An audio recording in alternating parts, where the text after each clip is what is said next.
Amang makapangyarihan sa lahat na lumikha ng langit at ng lupa. Kami po'y nagpapasalamat sapagkat noon pa man inibig mo na kami. At sa mga pagkakataong ito, O Diyos, sa aming pagtitipon-tipon sa mga bahay-bahay at sa bawat iglesia, dinadalangin namin naman na ikaw ang maghahari sa lahat ng gagawin ngayong umagang ito. Salamat po sa pag-ibig mo, sa katapatan mo. Manguna ka sa lahat ng gagawin namin ngayong umaga. At ito pong aming dalangin sa pangalan ni Jesus. Amen at Amen. Magandang umaga po sa inyong lahat. Sa unang pagkakataon, tayo po ay magdadaos ng ating gawain online. Ito po ay dahil sa mga bagong patakaran na lumabas ngayon sa ating pamahalaan. At tayo po ay nakikisa, lalong-lalo na sa mga patakaran ito, lalong-lalo na dito sa ating bayan. Ngayong umaga, mga kapatid at mga minamahal na kaibigan, ipagpapaliban po muna natin ang mensahe natin sa Pilipos.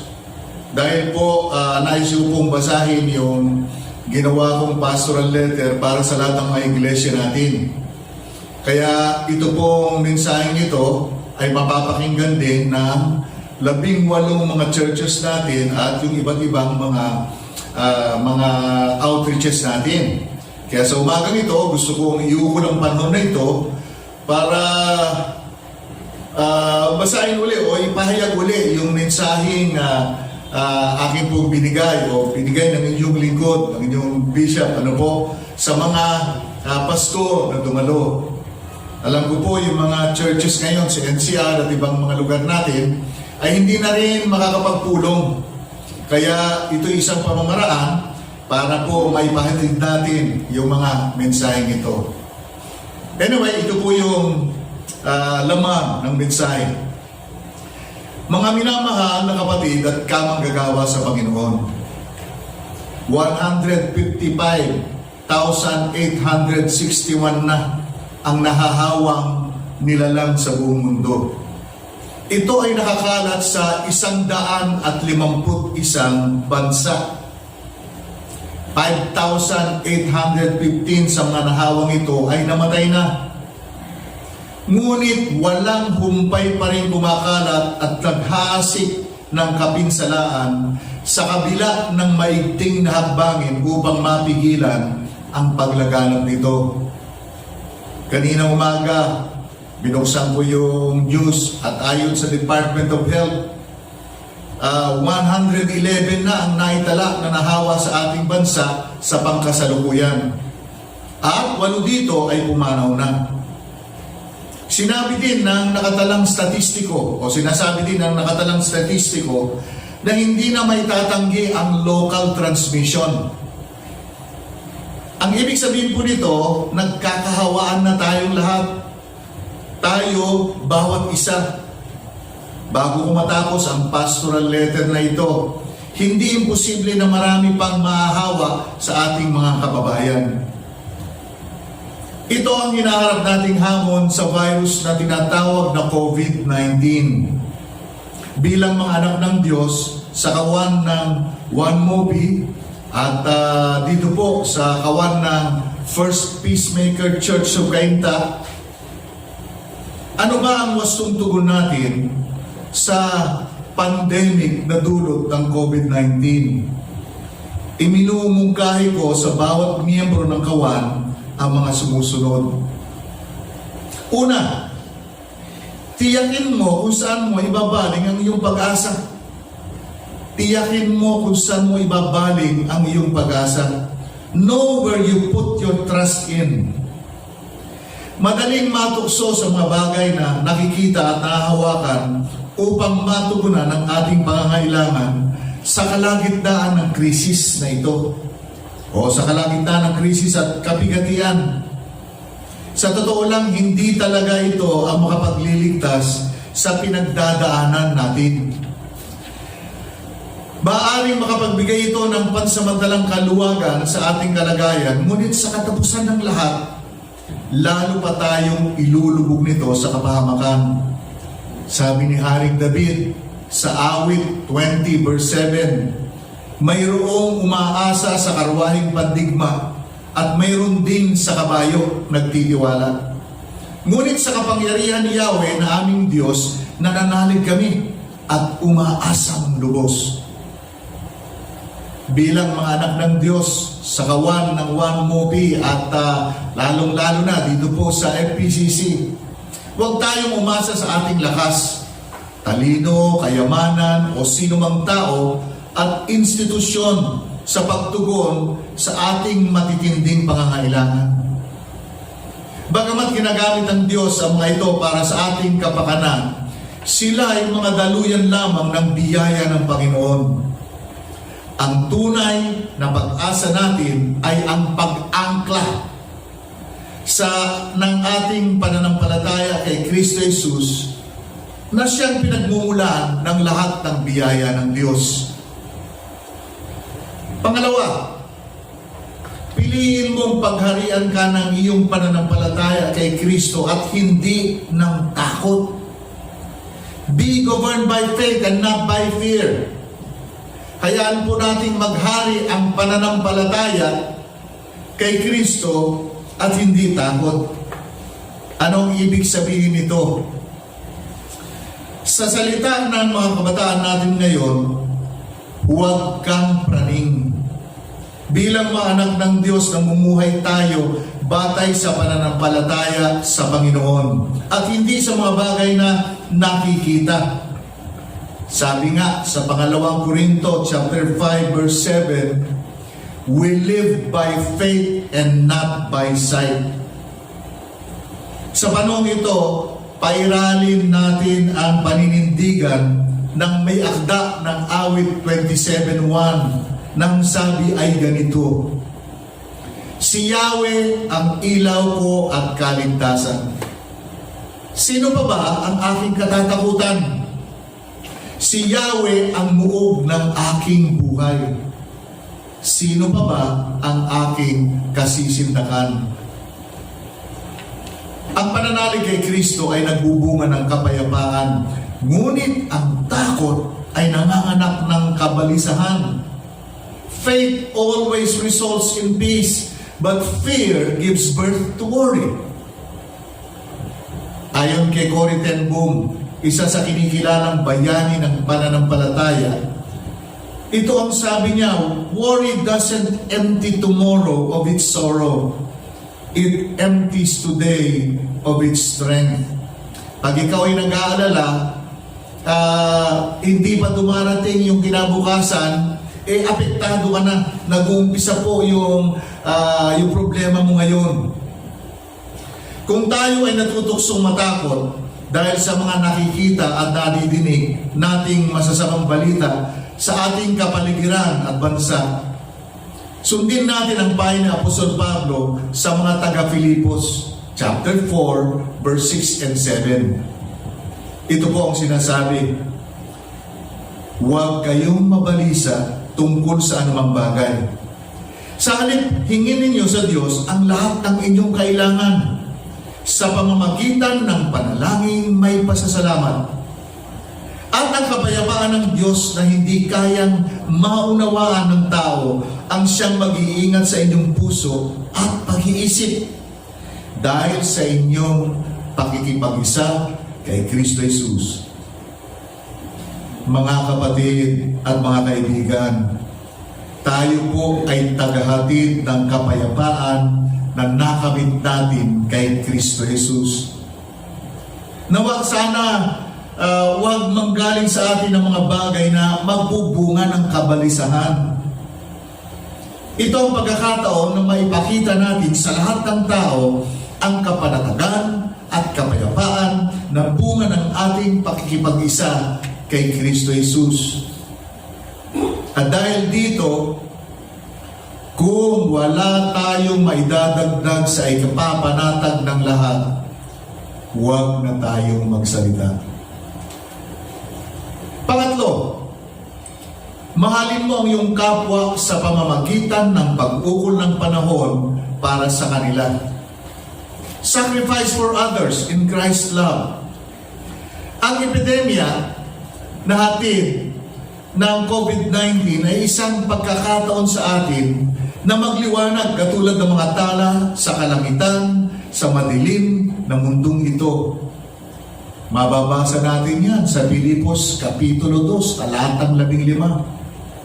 Sa panahon ng krisis, nagiging bukas ang puso ng mga tao sa Panginoon. Maging handa tayo sa mga pintuang magbubukas tungo sa pagsulong ng Ebanghelyo. Tatlong minumungkahi ko na maaari natin gawin. Ano po? Una, mag-ukol tayo ng panalangin para sa lahat ng tao tungkol sa virus na ito. Itong sinasabi ng unang Timoteo, chapter 2, verse 1 to 4. Makinig po kayo. Bakit kailangan tayong mag-ukol ng panalangin sa lahat ng tao? Sabi po dito, ulit, unang Timoteo, kapitulo 2, talatang 1 hanggang 4. Una sa lahat, ipinakikiusap kong idulog ninyo sa Diyos ang inyong mga kahilingan, panalangin, pagsamo, at pasasalamat para sa lahat ng tao. Idalangin rin ninyo ang mga hari at may makapangyarihan may kapangyarihan upang tayo ay makapamuhay ng tahimik, mapayapa, makadiyos at marangal. Ito ang mabuti at nakalulugod sa Diyos na ating tagapagligtas. Sabi po sa verse 3, ito'y mabuti at nakalulugod sa Diyos. At sa verse 4 sabi niya, ibig niyang ang lahat ng tao ay maligtas at makaalam ng katotohanan ito. Ano ba ang pwede natin gawin? Ano po, sa pangatlong suhestyon ko na ito. Pangalawa, tulungan natin ang mga nangangailangan. Tulungan natin ang mga nangangailangan. Sabi sa Hebreo 13:16, at huwag nating kaligtaan ang paggawa ng mabuti at ang pagtulong sa kapwa, sapagkat yan ang alay na kinalulugdan ng Diyos. Pangatlo, ibahagi natin ang pag-asa na ating natamo kay Kristo Jesus. Ang ganda ng sinabi sa unang Pedro, Kapitulo 3, talatang 15. Itong sinabi, makinig po kayo. Igalang ninyo si Kristo mula sa inyong puso at sambahin niyo siya bilang Panginoon. Lagi kayong maging handa magpaliwanag sa sino mang magtatanong sa inyo tungkol sa pag-asa na nasa inyo. Pang-apat, huwag kang magbabahagi lalong-lalo na sa social media ng mga balitang hindi pa nakukumpirma. Do not share unverified news in social media. Marami nang naidulot na kabalisahan at kalituan ang mga fake news na umiiral ngayon. Huwag tayong makibahagi sa mga gumagawa nito. Makinig at maniwala lang tayo sa mga opisyal na balita ng mga kaukulang ahensya ng pamahalaan. Ito po, makinig kayo. Ito ang sabi sa Exodo 23 verse 1. Makinig po kayo, ito sabi. Huwag kayong gagawa ng anumang pahayag na walang katotohanan. Dinagdag pa ng Efeso 4:29. Ephesians 4:29. Huwag kayong gumamit ng masasamang salita. Lagi ninyong sikapin na ang pangungusap ninyo ay makakabuti at angkop sa pagkakataon upang pakinabangan ng mga nakakarinig. Itong Lunes lamang, bago ko po isinulat ang pastoral letter na ito, nabasa ko sa Facebook na yung isang critical na pasyente na may COVID-19 ay pumanaw na. Pagsapit ng gabi, nanood ako ng balita sa telebisyon at nagulat ako, nabuhay pa pala yung pasyente ito. Kumbaga, buhay pa lang yung tao ay pinatay na sa social media. Ngunit hindi ito ang ikinasasama ng loob ko. Ang masaklap, isang born-again believer pa ang nag-post ng impormasyong ito. Nakakalungkot. Lumipas ang 3 araw, namatay din yung pasyenteng ito. Yan, hindi ko alam kung bakit siya namatay. Sa COVID-19 ba? O sa maraming pananalitang lumabas na namatay na siya? Kung ikaw ay naniniwala na sa nakasulat sa Biblia na there's power in the spoken word, alam mo na ang sinasabi ko. Mga kapatid ko sa One Mopi at dito po sa FPCC, maging ilaw tayo sa mundo ngayon. Huwag tayong maging bahagi ng fake news. Ang fake news ay para sa fake Christians lang. Ito ang panahon na isabuhay natin ang salita ng Diyos sa Efeso chapter 5, verse 15 and 16. At ito ang sinasabi. Kaya't mag-ingat kayo kung paano kayo namumuhay. Mamuhay kayong katulad ng matatalino at di tulad ng mga mangmang. Samantalhin ninyo ang bawat pagkakataon na kayo'y makagawa ng mabuti sapagkat punong-puno ng kasamaan ang daigdig ngayon. Panglima, sumunod ka sa mga patakaran na ibababa ng pamahalaan tungkol sa pagsugpo ng virus na ito. Obey the government in its efforts to address the COVID-19 virus. Malinaw ang Roma 13 verse 1 to 7. At ito po ang sinasabi doon.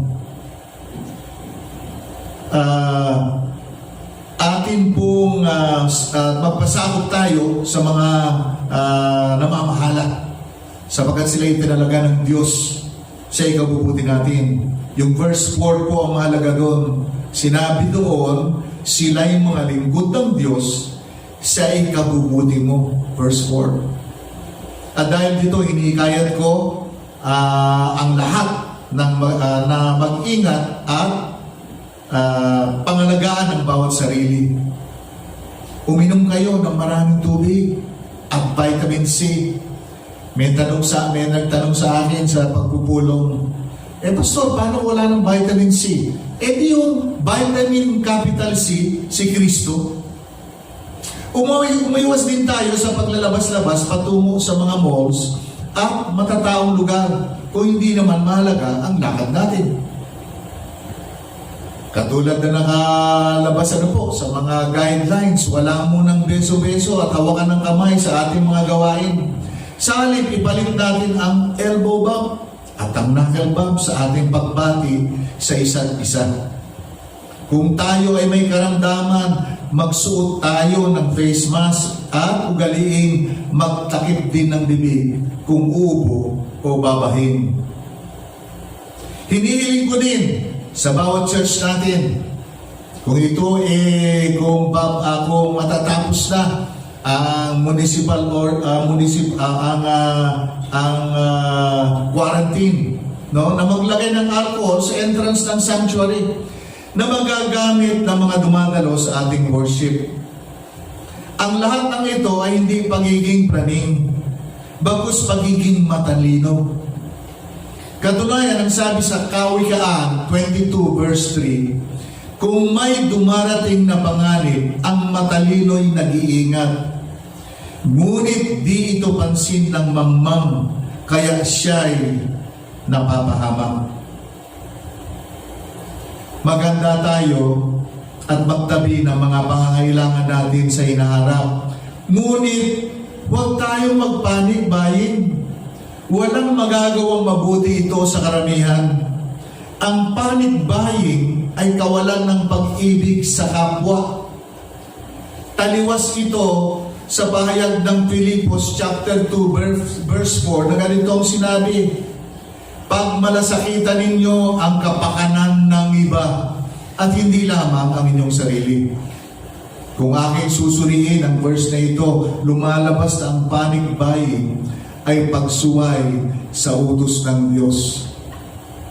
Ilang beses na akong dumalaw dito sa amin sa Quinta.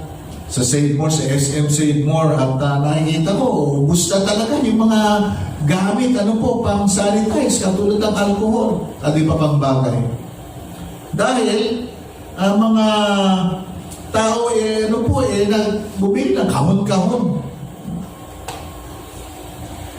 Sana po, hindi natin gawin ito bilang mga anak ng Diyos. Sa panguli, magpatuloy ka sa paggawa ng mabuti at maging kapaki-pakinabang sa lahat. Live a normal and ordinary life doing good and being productive. Hindi ko nadadagdagan pa ang sinabi ni Apostol Pablo sa Tito chapter 3 verse 14. Turuan mo ang ating mga kapatid sa pananampalataya na gumawa ng mabuti upang makatulong sila sa mga nangangailangan at maging kapaki-pakinabang. Malinaw na po ang mga katagang nabanggit. Matatapos din ang COVID-19 health emergency at di magtatagal magiging alaala na lamang. Ngunit sa kasagsagan nito, ang tibay ng ating paninindigan ay dadaan sa hurno ng pagsubok. Sa biyaya ng Diyos na nagmumula kay Kristo Jesus at sa patnubay ng banal na Espiritu, tiwala ako na makatatawid tayo ng matagumpay. Ang pananampalataya ng bawat isa ay aangat pa ng isang baitang tungo sa kadalisayan. Kaninang umaga, nagwa-quiet time ako. Dinala ako ng banal na Espiritu sa Gawa chapter 2 verse 46 to 47. Itong sinabi, araw-araw sila'y nagkakatipon sa templo, masayang nagpipira-piraso ng tinapay sa kanilang mga tahanan at may malinis na kalooban. Nagpupuri sila sa Diyos at kinalulugdan rin sila ng lahat ng tao. At bawat araw ay idinaragdag sa kanila ng Panginoon ang mga inililigtas. Alam niyo po, meron pong wisdom na pumasok sa akin nung binabasa ko ito. Naisip ko tuloy, siguro, kaya nangyari yung mga bagay nito ngayon, ay ibinabalik lang tayo sa mga ginagawa ng mga pangunahing mananampalataya noon. Sila'y nagpupulong-pulong sa mga bahay-bahay. Kaya ngayon mukhang nangyayari na naman. Sana po gawin natin ito. Akin pong hinihikayat lahat ng pamilya na kasama sa FPCC, at hindi lamang yun, lahat ng mga iglesia natin ng bawat pamilya ay magdaos ng kanya-kanyang personal worship, family worship, at pagdaos din ng panalangin at pakikinig ng salita ng Diyos. Dito sa FPCC, inihikayat ko na mag-ugol kayo ng Panginoon ng panahon para pakinggan yung mga mensahe dito na atin po naman gagawin every Sunday. Magkakasama kayong pamilya, makinig kayo, tapos paggulay-gulayan nyo, at pagkatapos panalangin. Naniniwala ako na magpapatuloy ang lahat ng gawain. Hindi po ito masisira ng anumang bagay. Maraming salamat po. Tayo ngayon ay manalangin. Amang makapangyarihan sa lahat, salamat po sa mensaheng aming nadinig. Dalangin namin, Panginoon, na yung mga kataga sa salita ng Diyos na nabigkas ngayong umaga ay tumimo sa aming mga puso. Dinadalangin din namin, Ama, na sa mga pagkakataong ito, turuan mo kami, Panginoon, na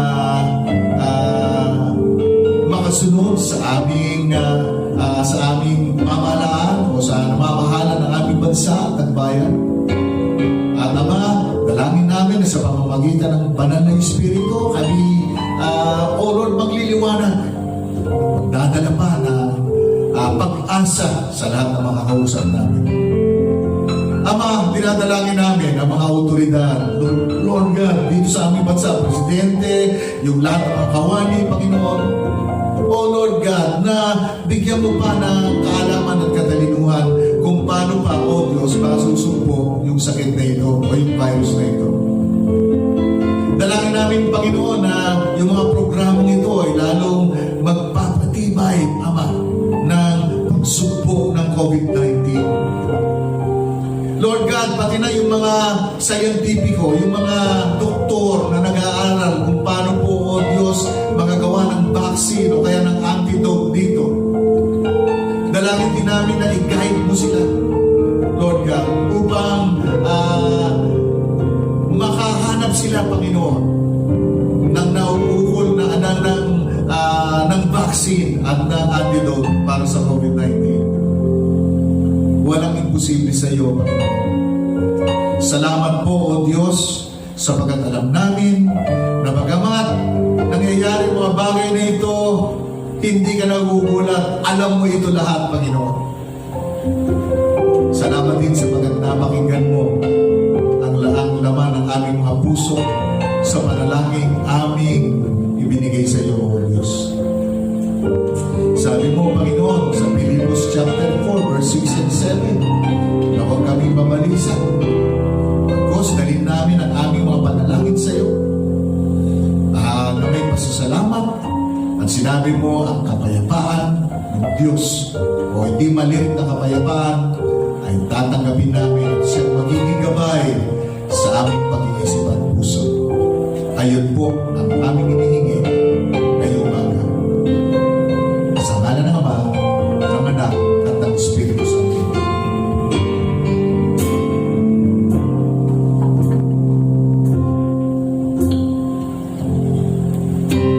Sugat mo,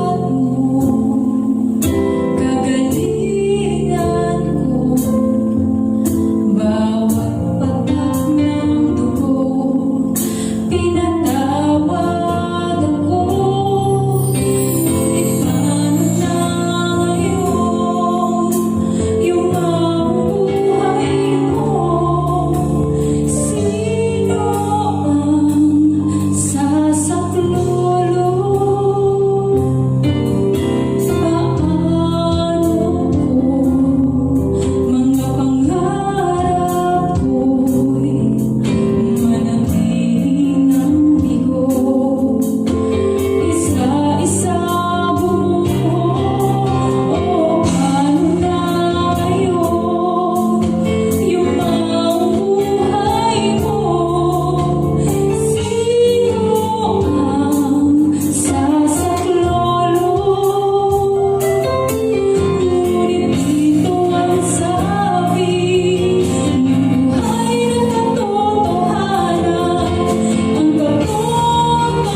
The Lord bless you and keep you.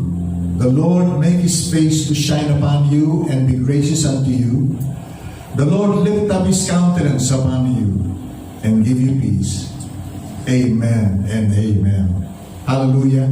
Bukas po, sa susunod na linggo, ay magkakaroon ulit tayo ng broadcast na ito. Akin pong request sa lahat ng miyembro ng Kawan ay kalat natin.